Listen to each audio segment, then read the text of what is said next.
No, pripravíme si pracovný hárok číslo 3. Máme zadané úlohy pomocou počítača a apletu zostrojíme jednoduchý elektrický obvod.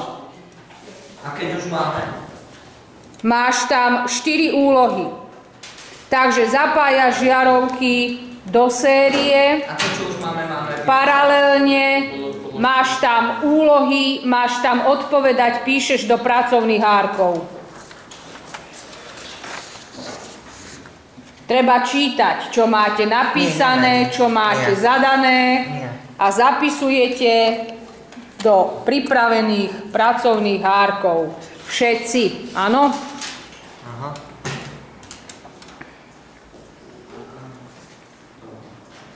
Zapojíme, aby sme videli, akou intenzitou svietia žiarovky.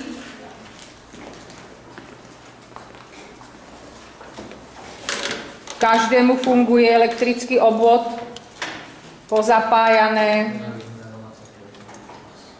Majo je pomalý. Peťo, píšeme do pracovného hárka. Nemáme čas, je toho strašne veľa.